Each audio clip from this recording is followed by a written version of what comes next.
Shavua Tov, Erev Tov, welcome. And we are now in Parashat Vayetze. Vayetze means, of course, to go out. And the person going out is Yaakov. We had a class about Avraham and then about Yitzchak.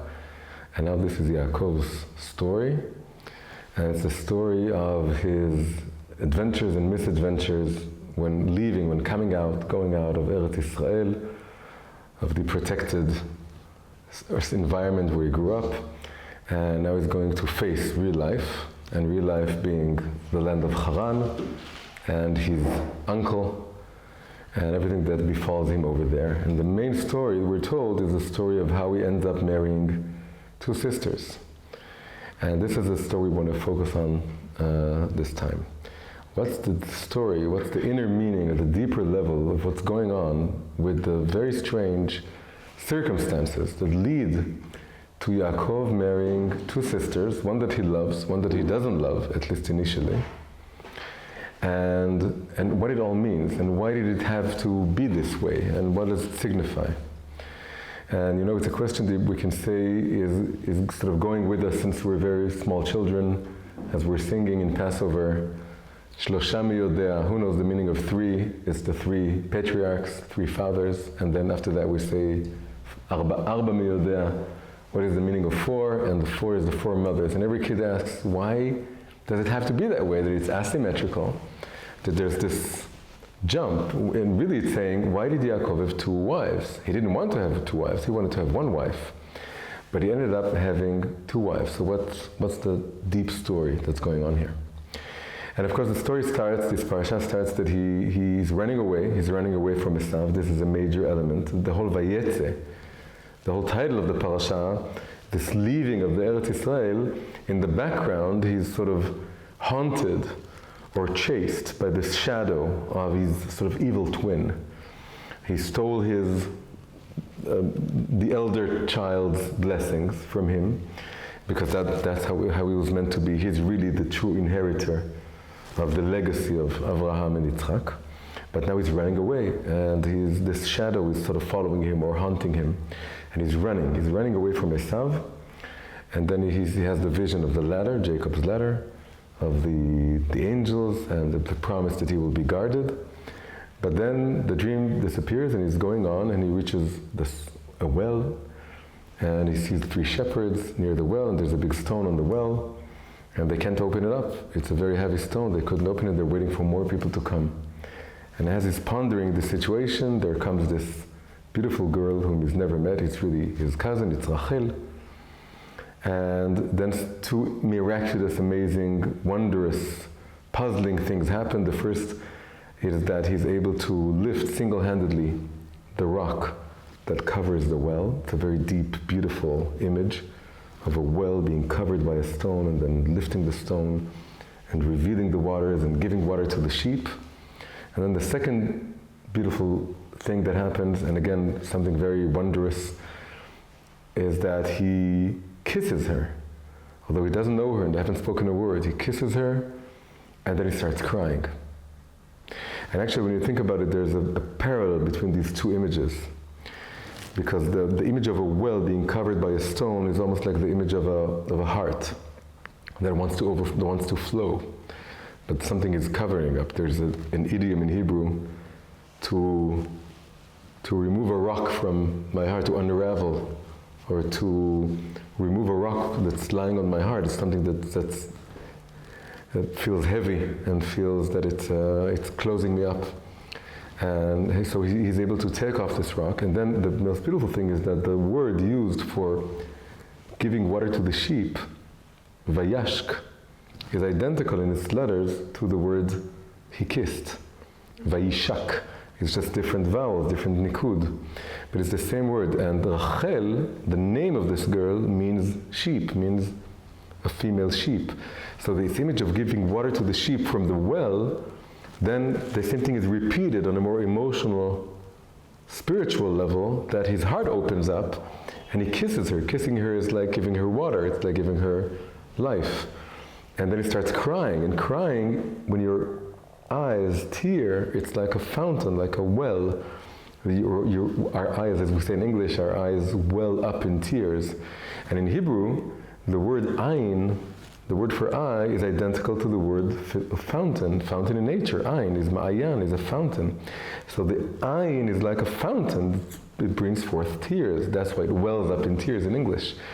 And in Hebrew, so there's the ayin of the well, and there's the ayin of the eye, and so this whole physical thing that he's able to remove the stone, and so the whole thing that we have here is really one of the most beautiful and powerful images in which the Torah tells us that there is such a thing as love at first sight.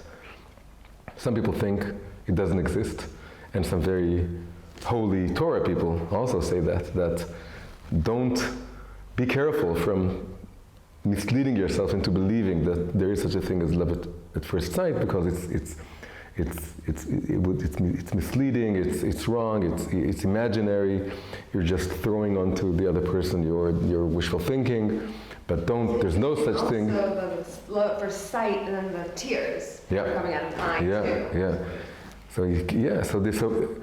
So it's very hard to understand how we can kiss this woman, but anyway, it's this beautiful image of something that just opens up, and there's instantaneous sort of realization or identification that this soul is connected to my soul in a very deep way, and just by seeing her, the eyes well up. So this is a beautiful example of there being, according to the Torah, the pshat level. Yaakov can signify a lot of very deep things, but the pshat level, there's a story of love at first sight. So the whole meaning of Yaakov and Rachel is this beautiful image of these two. The wells are like their hearts or their eyes that open up, and there's this instant identification and love at first sight. And then she takes him to her father, who's his uncle, Lavan, and he volunteers, he says, I will work 7 years. I don't have anything to give you, but I can work 7 years in order to marry Rachel. And Lavan agrees. And then we're told that this woman has another elder sister. And it says, Shem hagdola Leah v'shem haktana Rachel. The name of the elder is Leah, and the name of the younger is Rachel. And then they're described as saying that Rachel hayta yefat toar v'yefat mar'eh, of beautiful appearance and beautiful countenance. There are several ways to translate this, but the major explanation is that yefat toar is like more external, it's like the proportions, and yefat mar'eh is more internal. Anyway, there's no one as beautiful as Rachel in the whole of the Tanakh. No one is described as being both yefat toar and yefat mar'eh. It's the most beautiful there is. But all we are told of Leah is ve'einei Leah rakot, and the eyes of Leah, like the description that corresponds to Rachel being so beautiful, is that her eyes were soft, and there are several perushim for what this means. Maybe she was sick, maybe she was crying a lot. The perush that says that she was crying hints at the fact that there is also some deep. He just cried, Yaakov, when he saw Rachel. So there's obviously some connection also between Leah and him, but it's not something that he can see clearly. And maybe even the description that Rachel was so beautiful is maybe a little bit from his own eyes. He sees the beauty of Rachel, he doesn't see the beauty of Leah so much. So she's there in the background, she's his elder sister, she doesn't go with the sheep, he didn't meet her on the well, he didn't cry, didn't kiss her, she's there. And then 7 years pass, and they are as a few days in his eyes. There's a dreamy atmosphere to this whole story. Yaakov, he founded the prayer, the night prayer, Tfilat Arvit. He's a nighttime sort of guy. It's that parasha starts when he's praying at night. Abraham prayed in the morning, Yitzchak prayed in the afternoon. He prays in the night when it's dark. And he has this, and all the dreams of the Torah start here. It's with this dream, and then Lavan is a dream, and then we have a lot of dreams in the continuation. It's this month, Kislev, that almost all the dreams in the Torah, we read about them in the month of Kislev, which is also the darkest, that's like Hanukkah. It's when the nights are longest that we read about most of the dreams. And the first dream is this dream, or one of the first dream actually was Avimelech. But the second and the first of this series of Kislev dreams is Yaakov with the ladder. And the dreamy atmosphere continues when all these 7 years pass by as if they were just a few days. That's also a very dreamlike experience. But then comes the shock, the shattering of the dream, the awakening.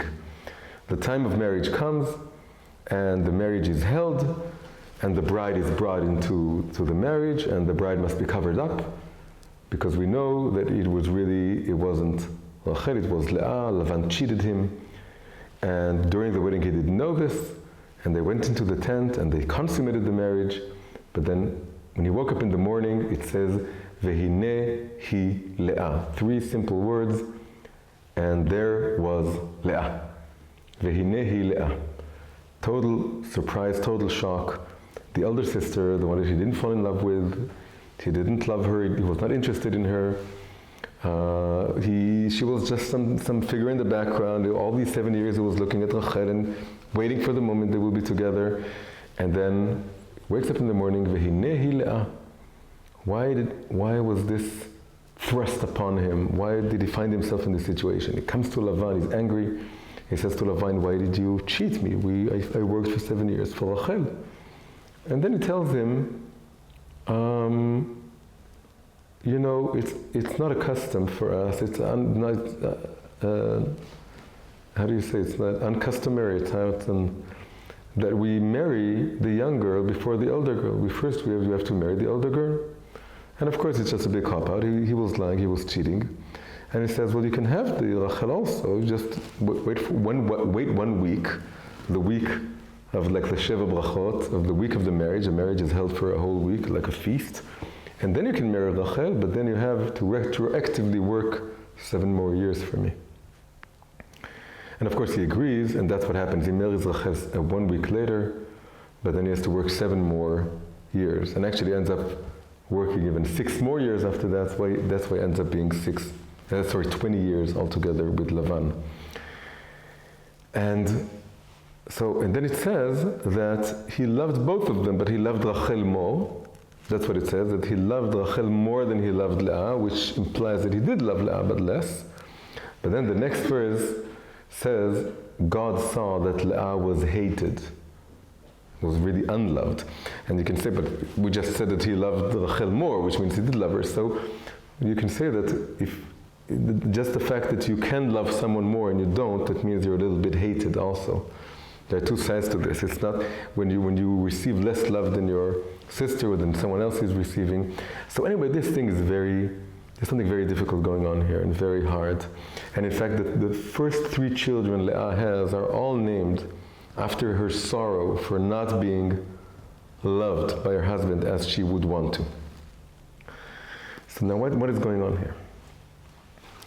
Now the explanation begins to appear in a famous, very basic midrash, which says that just when all these children were born, Yaakov and Esav, children of Rivka, and Rachel and Leah, who, by the way, there is an opinion that they were also twins. Rachel and Leah. There's one midrash that says so.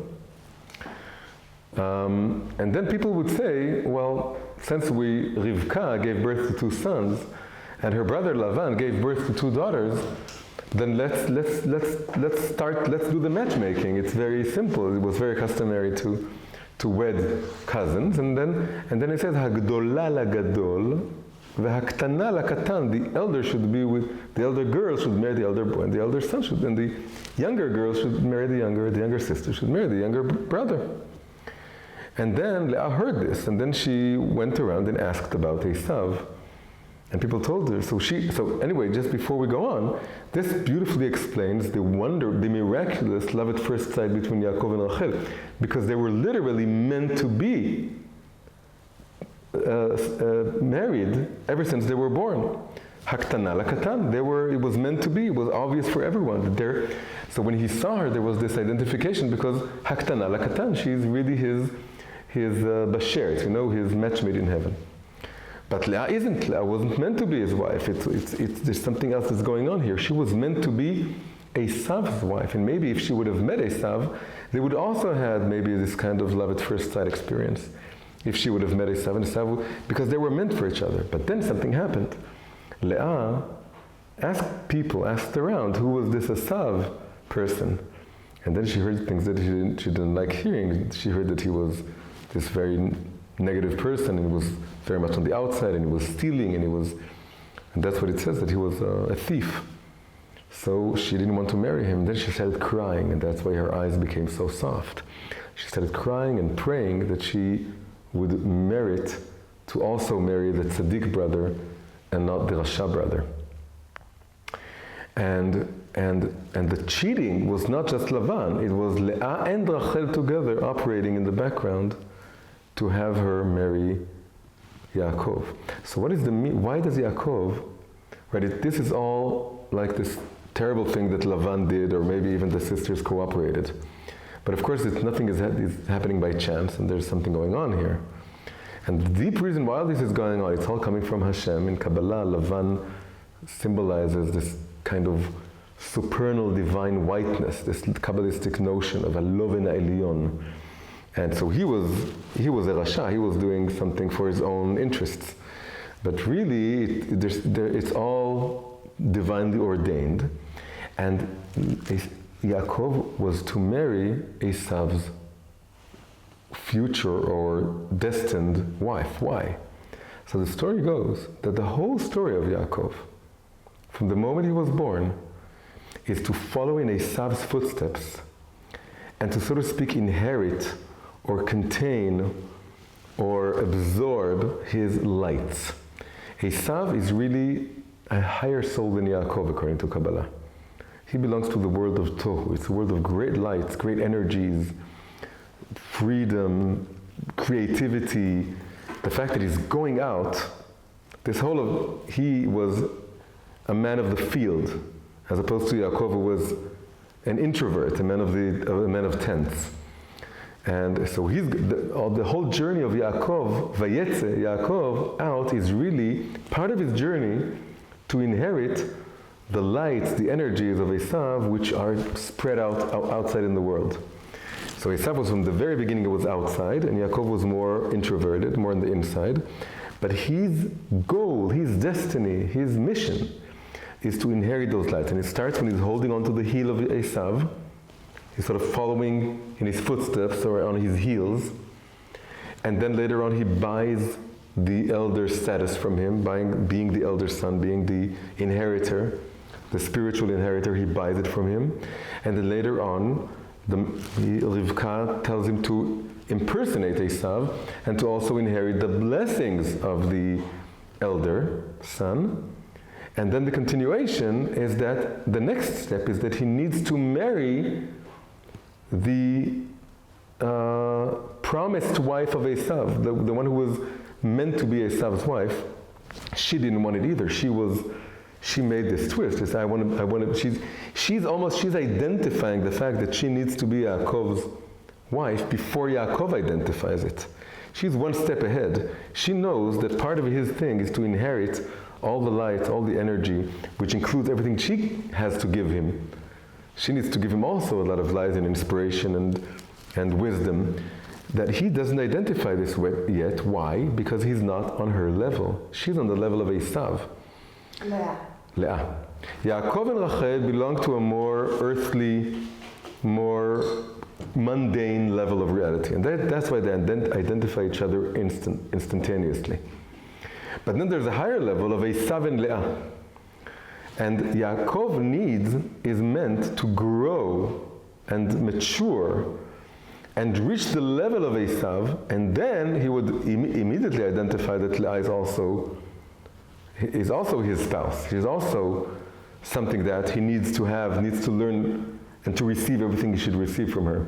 But he doesn't see it yet because he's only Yaakov. He's not yet matured enough. He hasn't contained enough the lights or hasn't confronted enough Esav in order to realize. But she does. She's on a higher level than him. And the reason he doesn't love her, he doesn't like her, and this whole wedding needs to be forced upon him is because he can't see yet, because she's on a higher level than him. He can't see the beauty and the value and the wisdom of everything that she represents.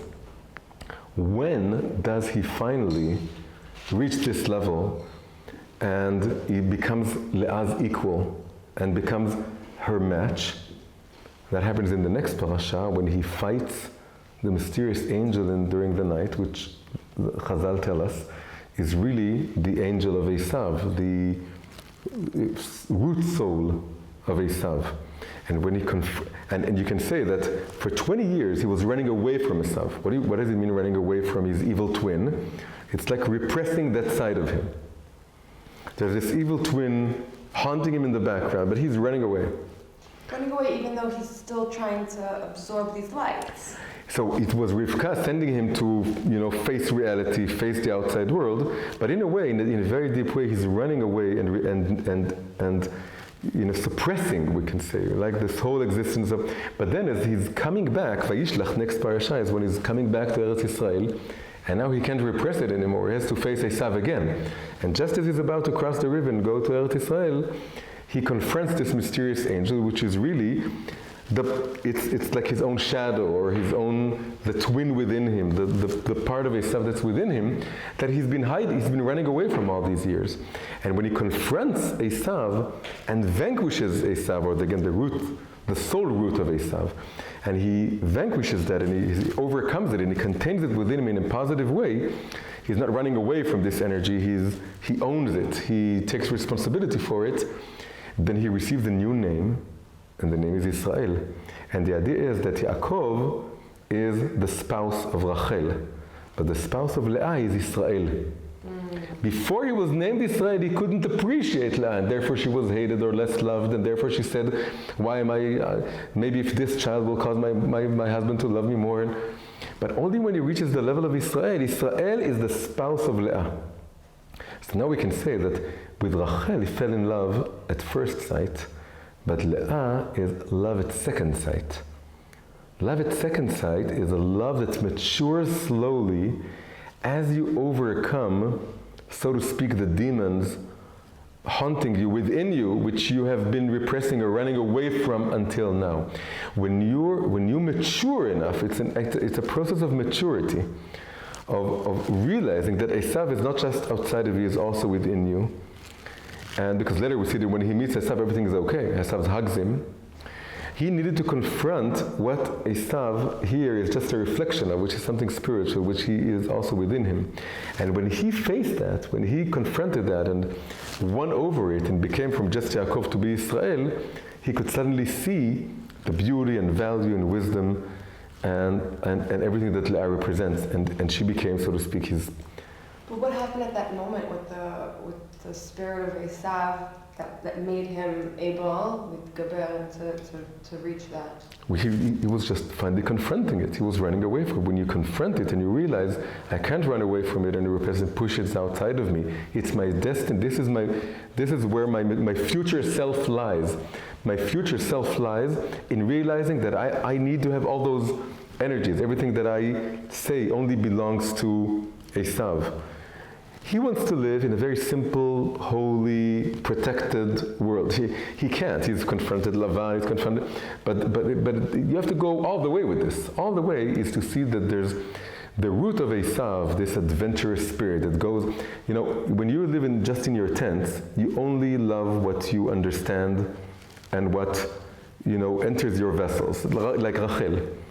But it's hard for you to go out and experience the unexpected and the difficult and the thing that doesn't reflect you, the thing that's the opposite of you. And Esav loves that. He's a very adventurous type. He loves to go out and face reality and fight reality. It's not in a holy way, it's not a rectified way. But this spirit of confronting what's hard and confronting hardship and not running away from it, that's a very positive thing.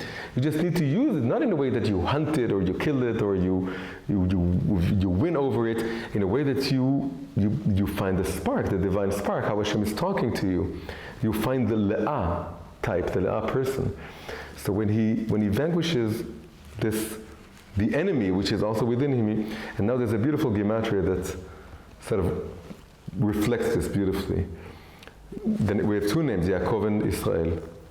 And if we do the numerical value, we calculate the numerical value, Yaakov is a much smaller number. Yaakov is 182. And Israel is 541. So there's a very big... 182, that's Yaakov. And Israel is 541. We can do the math afterwards.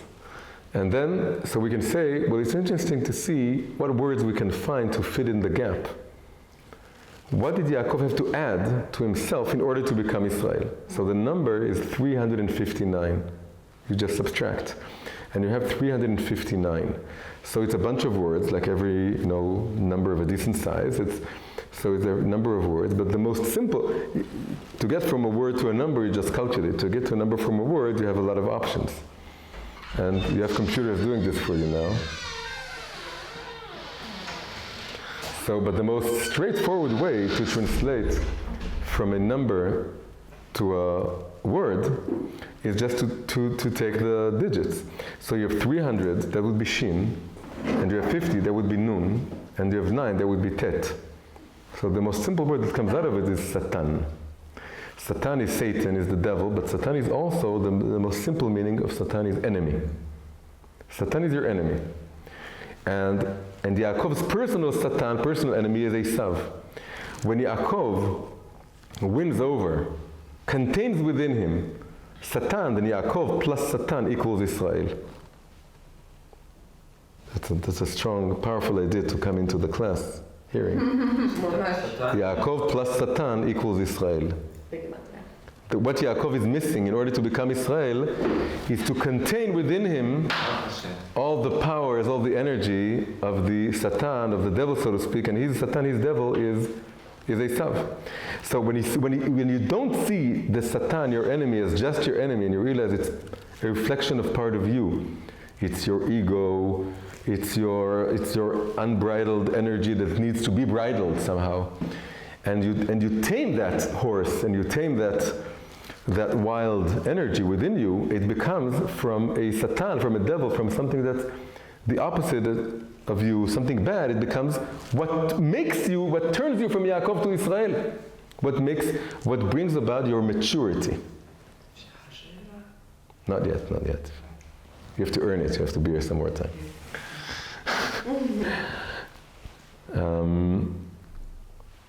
So now we have this beautiful understanding of this whole journey that Yaakov is going through. And it tells us something deep about each of our own process of maturity and process of growth.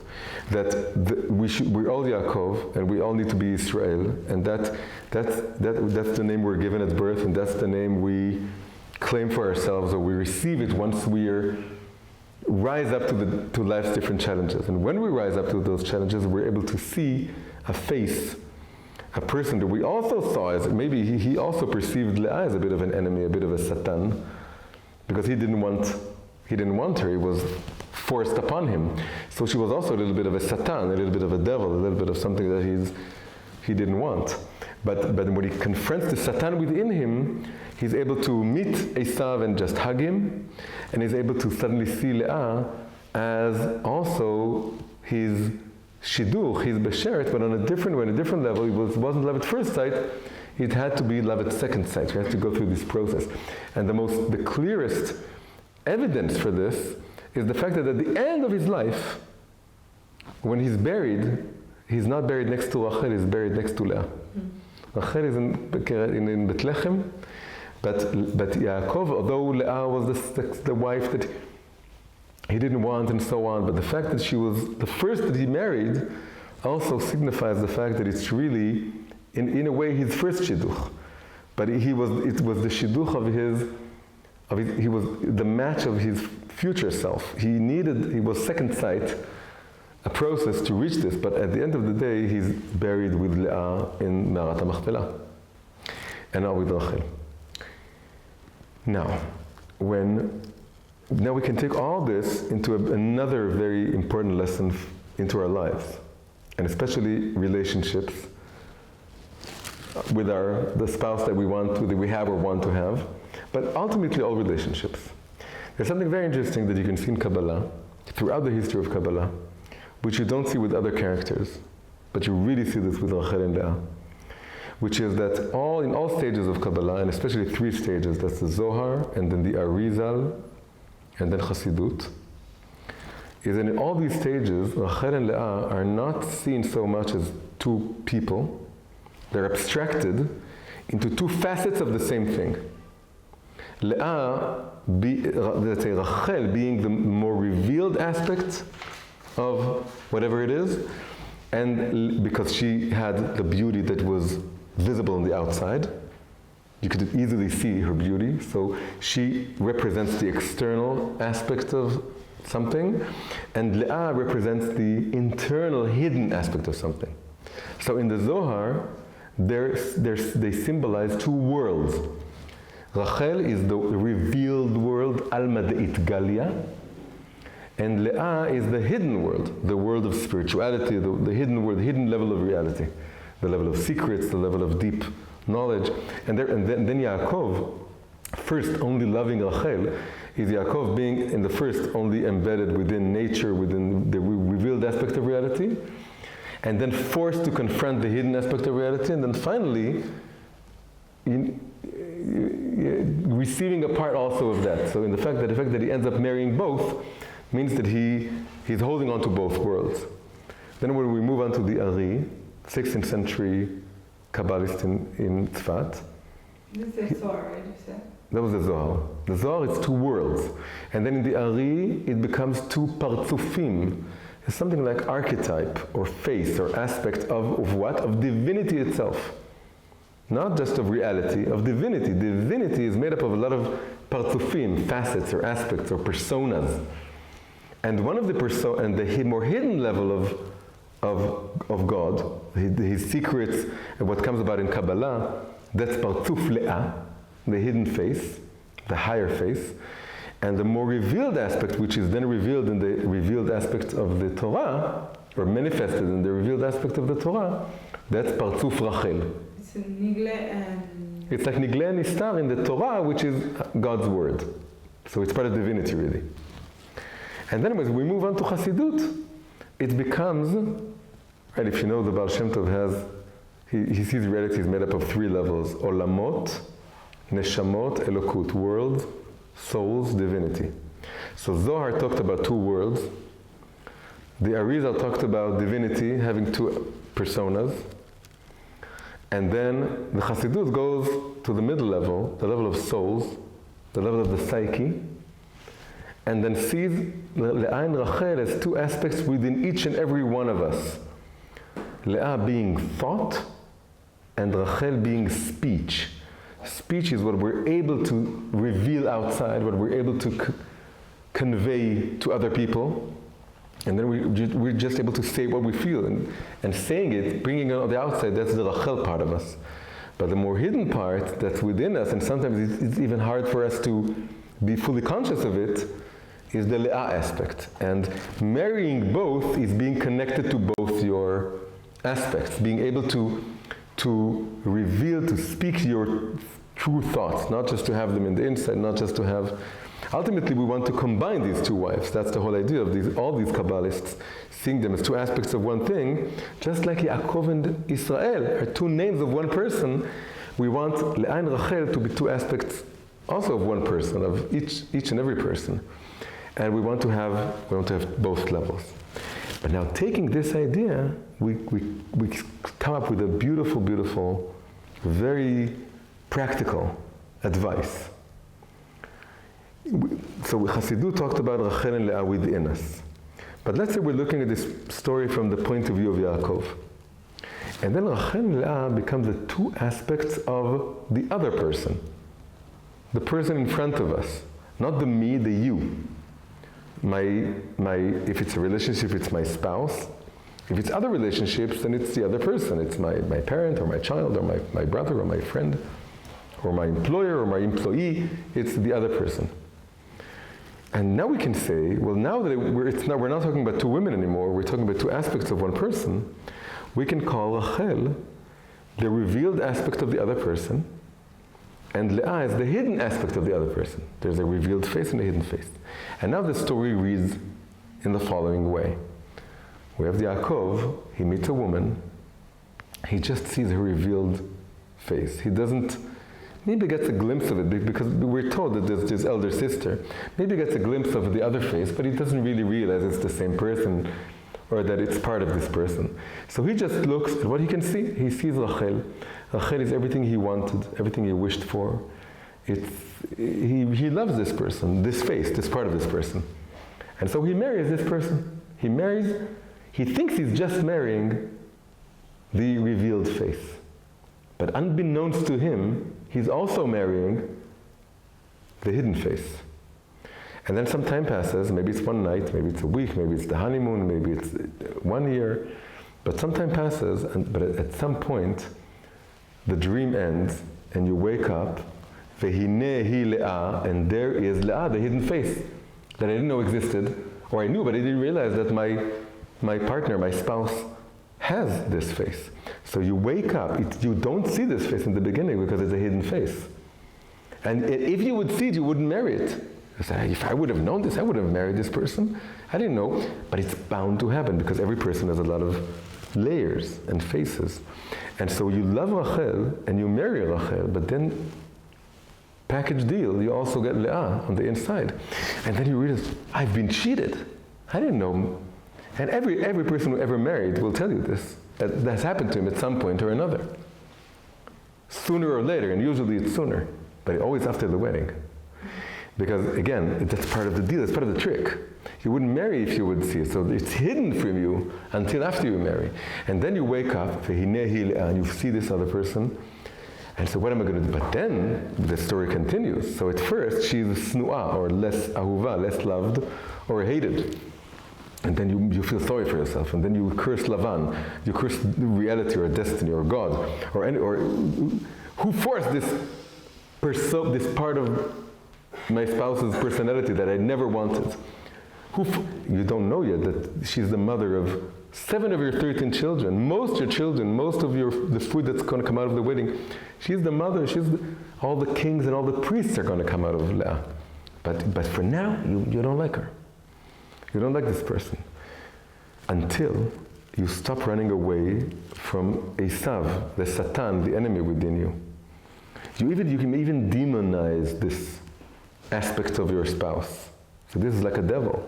But really it's a reflection of my own devil, of my own Satan, the Esav within me, the ego part, the ego aspect, the part of me that I haven't contained in a rectified manner. It's really the biggest gift that I have, this persona, because it tells me, it shows me that when I mature, when I reach my future self, then I will love this other persona. But then I need to grow now. So if I wouldn't have this challenging aspect of this spouse's personality, it wouldn't allow me to grow. So that's the really biggest gift I have. I just need to stop running. I need to confront it and win it over within me and become more refined and rectified, and then I gain the new name Israel, and Israel is the spouse of Leah, of this other person. So it's really just, I have to rise up to the challenge of this. Whenever the other person challenges me with something which I dislike, it's the opposite of what I like, it's something I don't love, I don't love it not at first sight, and I need a lot of. Einei Leah Rakot also means that her beauty was inside her eyes. You need to le'ayen. Le'ayen is to look deeper into her eyes in order to see the beauty. And that's a work on your side, on your behalf. You need to work. You need to become from Yaakov to Israel. And that means facing your demon, your Satan, and then you can see, in Megillat Esther, there are two expressions for liking another person. One is when the other person is motzeh chen be'enai. The other person sort of finds in my own eyes grace. It's like we reflect in each other in our eyes. But there's another expression which is called noseh chen. Noseh chen is not to find within the other person my own grace, which I identify because they're so similar to me. Noseh chen is when I find a different kind of beauty in them that's not my beauty, and I have to carry it. And it's like noseh hafachim, to carry opposites and to put them together. And so Rachel, she was motzet chen. He liked her because he saw his own beauty reflected in her eyes because they're so similar. But Leah is very different. Leah belongs to Esav, which is the unrectified part of himself. So he needs to. So that's I think a very, very powerful sort of tool or idea to walk around with, to carry with us in our lives. That when in every relationship, whenever we reach a stage in which we find an aspect of the other person which is challenging and difficult, and our natural reaction would be to say, if only this part would just go away, would disappear. No, this is where my work begins.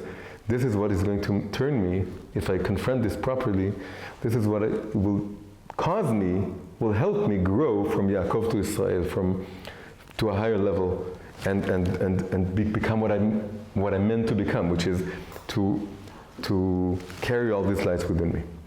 Now, in all these classes, I like doing something, which is going outside of the Torah and take some idea from philosophy or history or psychology, because I grew up so outside of the Torah. And I have all these ideas that are, filling my head up. And then to take them, and then to use them in order to get a better understanding of what we're learning, but then also to maybe also get a better understanding of the external idea also. And we can say that it also connects, because all these ideas come from the Esav world. Yeah. So I can run away from it, but I want to also face it and use it and make it part of the Torah, and also, elevate it in some way. So this week, it's a very famous sentence written by a very famous, not kosher philosopher, whose name was Jean-Paul Sartre. And he wrote in one of his plays a sentence. It was often misquoted or misunderstood, not misquoted, misunderstood. Which play? So the play is called No Exit. So when they're in hell, there's like three people in hell. So the sentence is, hell is other people. That's the sentence. Hell is other people. L'enfer, c'est les autres. That's in French. It's a direct translation. Hell is other people. So he complained it was misrepresented. He said, people think I said that all relationships are hellish and there's no way to ever reach a good connection with other people. And that's not what I said. And it's true, it's not what he meant, something deeper.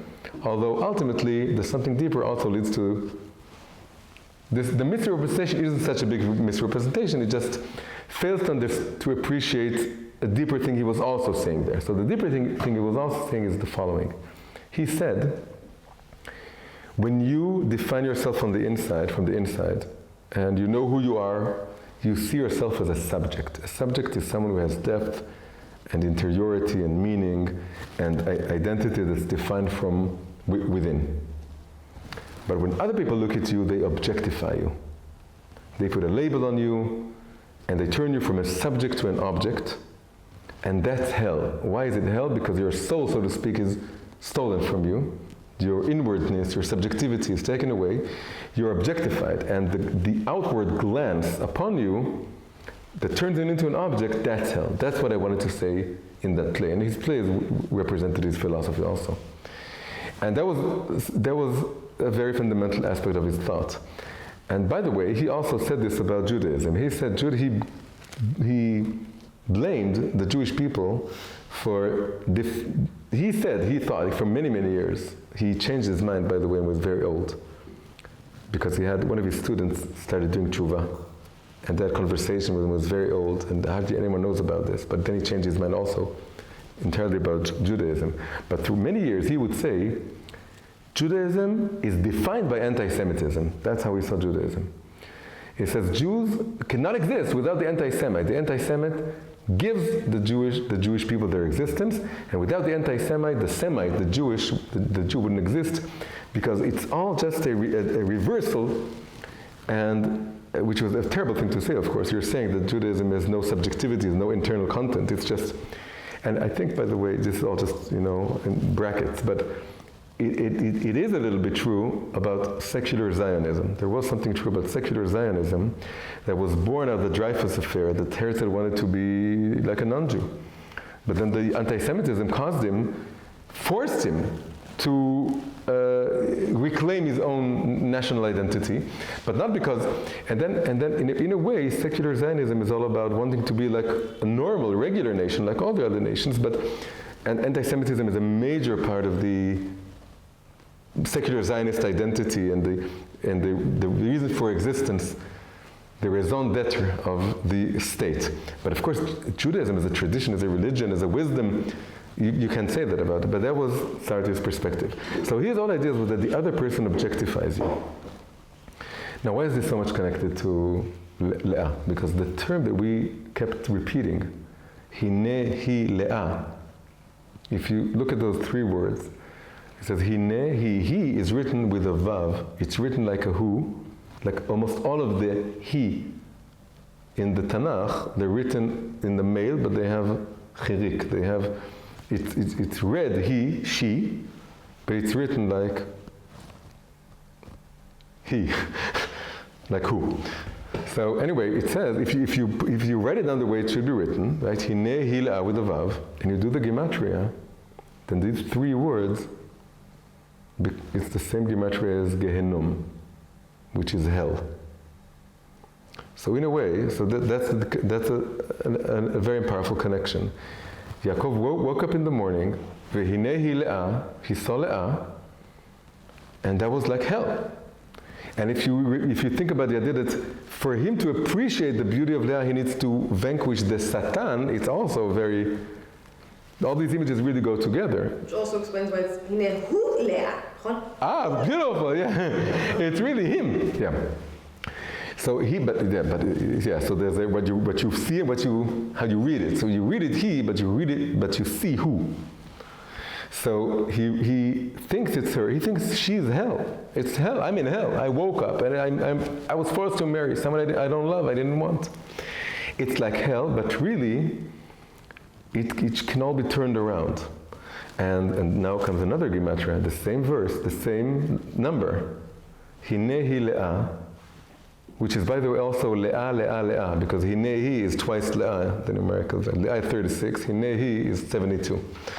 So altogether it's 108, but it's really 3 times Leah, which means Leah is like the average value of each word. Hine hi Leah, 3 words.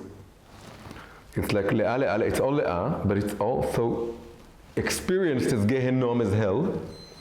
But this number, 108, is also another beautiful phrase from Chazal. And the phrase is, Gam zu letova. This too is for the best. This too is good. Uttered, of course, by Rabbi Nachum Ish Gamzu, who was this very optimistic fellow. Everything bad that happened to him, he said, well, I don't understand this now, but I'm sure I will see it in the future, that this is all, everything is for the best.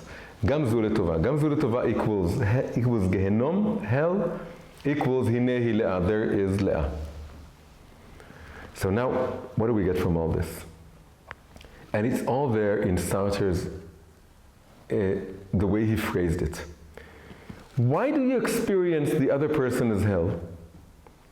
He said, hell is other people, and he used the term autre. Autre is other people. But there are 2 ways to look at another person. You can see the other person as an other. In Hebrew, it's acher.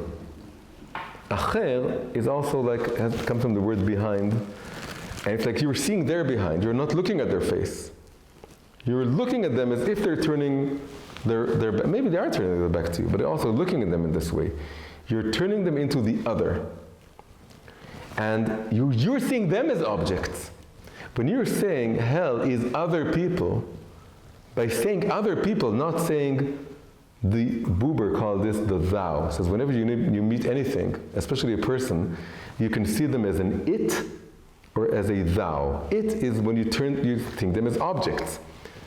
They're turning their back to you, and then they're also objectifying you. But if you see that you want them to not objectify you, you want them to see you as a subject, see them as subjects. If you turn your face to them, they'll turn their face to you also. Show your face to them, reveal your face to them. Look for their faces, look for their subjectivity. So there's a trap in this sentence. When you're saying, l'enfer, hell, is les autres, the others, you're othering them, you're objectifying them. But if you're saying, well, the reason I'm objectifying them is that because it's hard for me to see their face. I need to confront my own demon. The reason I experience them as hell is because there's an hell within me. There's a Satan within me that I have to vanquish. It's my ego. It's part of me that doesn't want to confront negative. It just wants to be in my comfort zone and to just have everything going my way. But if I confront this ego part and I win it over, and then I'm able to seek the face of the other person, to look for their subjectivity, they will also, the other person is your mirror. In Hebrew there's a word that I don't have. It's called zulat. Zulat is like the other person, but it's a good way of looking at the other person as a thou, not as an it. When you say the word, so it's two words in Hebrew, acher, that's other, otherness, and zulat. Zulat is not counterpart. Zulat is, again, Buber said thou. It's the other person as another subject. It's the other subject, not the other as an other, the other as another soul with a face, with a subjective dimension.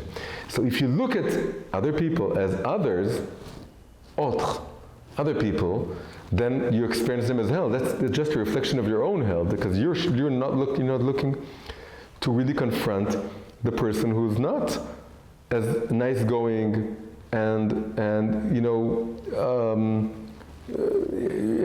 what's the word? Machmi, that compliments you, like Rachel. It's the Leah aspect. The Leah is the hidden aspect of the other person. That's harder to see. And you need to do some internal battle. You need to do some work in order to see the hidden face of the other person. And if you don't, you experience them as hell. You say, no, they're objectifying me. They don't see my own, how deep I am, and my own description and my own identity that I see. But that's because you're not looking at them also.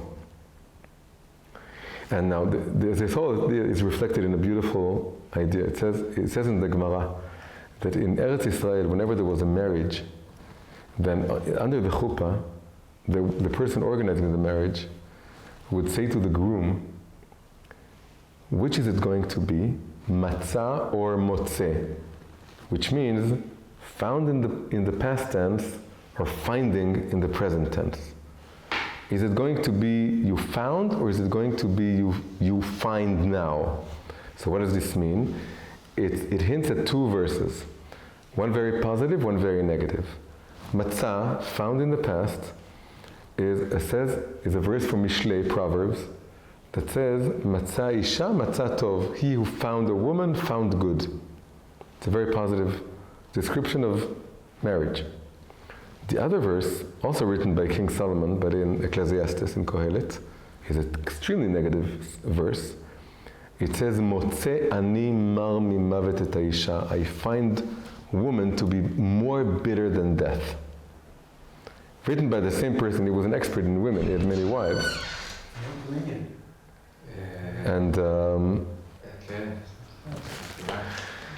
so what was the meaning of the question posed under the chuppah? Is it going to be like you found a woman and you found good, or is it going to be you find a woman to be more bitter than death? Then the question was posed to tell you can approach the other person, your wife, the spouse, in two different ways, and it's up to you. And then the explanation given in Chassidut is that why is the positive first positive? Because it starts with matzah isha. You're looking for the other woman, for the other person, you find it, and then you find good. But the negative verse, how is it phrased? Motze ani mar mimavet et haisha. It's not I found, it's found I, the woman, to be more bitter than death. By the way, more bitter than death is hell. That's really, that's hell. So it's going to be a hell of a life. It's going to be, not in the good sense, your life is going to be hell. If what you find is not the other person, it's you. Motze ani is you only find yourself. You have your ego standing between you and the other person.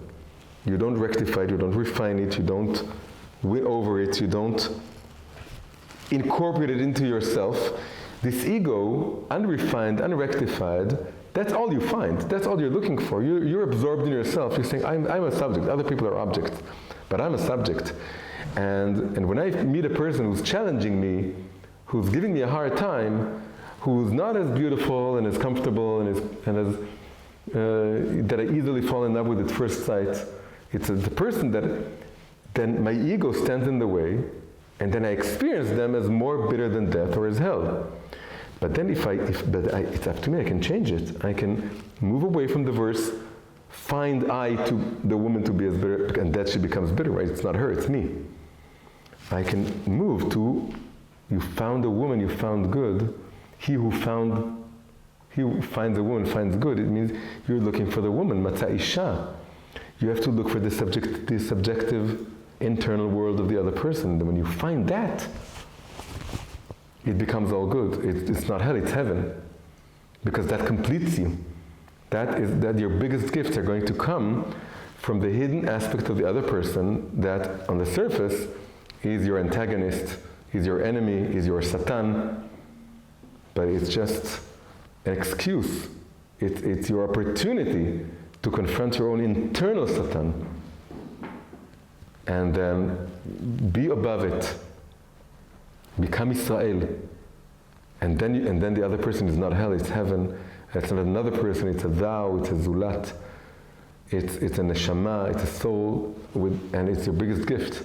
It's your spouse that was always meant to be your spouse, or the person you were always meant to be in connection with, and to learn something from them. So it's just beautiful, I think, in my eyes, that we have this. There's something even more perceptive about this Sartre's claim that the other person, that hell is like another person. It really connects with the gematria, that hinei hilah equals gehenom. But this whole story, when you look at it, when you open it up, like we opened it up just now, it also really changes everything about understanding Sartre. You're saying, you fool, don't you understand? This hell expression is a reflection of your own hell. And it just shows you how much you're not looking at other people properly. And you're objectifying them. His wife was very unhappy because he had other women all the time. Looking for other women, he's looking for women just to be Rachel. His wife was like Leah, but he ran away from Leah. He just wanted another Rachel, another young student girl who would be Rachel. We're told is like a silent sheep that lets people cut her wool. Rachel ne'elama bifnei gozezeh. There's a verse. She's passive. She flatters you. That's the word I was looking for before. She flatters you. She gives you everything you want to have. She doesn't challenge you. Leah is challenging, but you run away from Leah all the time. Because Leah is the key to your own internal battle. That's what you're running away from. All the Vayetzes are running away from this. But when you finally confronted, then all this Vayetze, all this going out, is really to also go, you're going out, then you find this woman this other person you didn't want to meet, and it causes you to go back inside and confront the demon within you in order to appreciate this other person and realize that's the greatest gift you ever received. And then that it's all those ahot that you're talking about at the beginning. Yes. Right? So it's part of your mission. It's part of your mission to grow and contain all the lights of Esav and become Israel. The destiny of Israel is to take all these, so to speak, external energies, but it takes an internal battle to face it and grow. And part of these lights is seeing the curse, realizing that the curse is really a blessing. By the way, when Rivka tells him in previous parasha, put on the costume, impersonate Esav, he says, in order to get the blessings, he says, I'm afraid this will become from a blessing to a curse. He's afraid of curses. So his mother tells him, I'm taking on your curse. If it's going to be a curse, I'm going to take it on myself. Because I'm not afraid of curses. Because she comes from Haran, she comes from the outside world. So is Esav. He's like her, he's like his mother. He's not afraid of curses. So Esav is maybe saying, I'm going to curse the cursor back, and I'm going to win the battle of curses. But that's an unrectified. But the rectified way is neither to only stay in the world of blessings, nor to be outside in the world of curses, but to see the curse as a hidden blessing. But it requires a lot of internal work in order to see the blessing within the curse. That's the maturation, the growing up from Yaakov to Israel, is to see that what he saw the curse, Leah, is the highest blessing, but he needed to confront his internal demon in order to see this.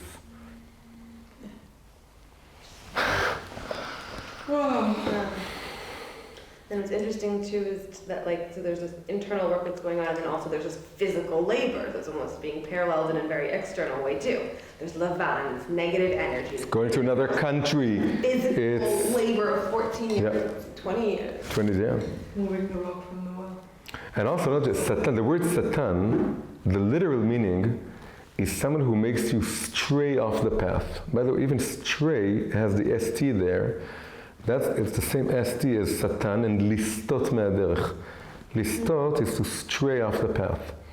And also it has to do with the word leshotet, which is to wander around. You can say that all the wandering around in the world, all the shotetut, all the coming off the straight road. Yaakov wanted to live in tents and live on a straight path. But then your mother tells him you have to stray off the path.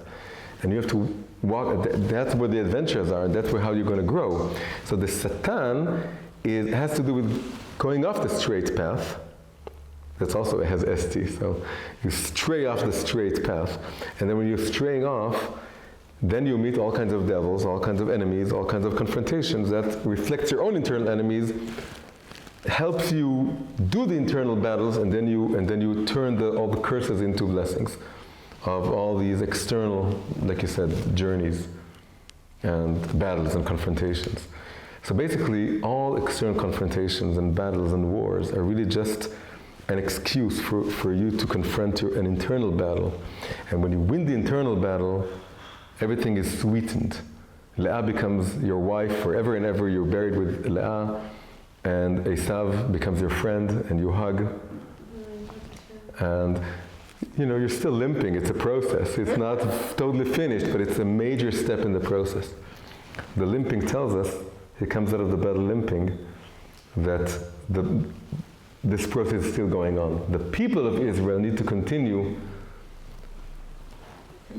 absorbing properly the lights of Esav until the coming of Mashiach. It's like this whole journey that is still going on. We all still need to. We all need to become from Yaakov to Israel in order for this to be complete.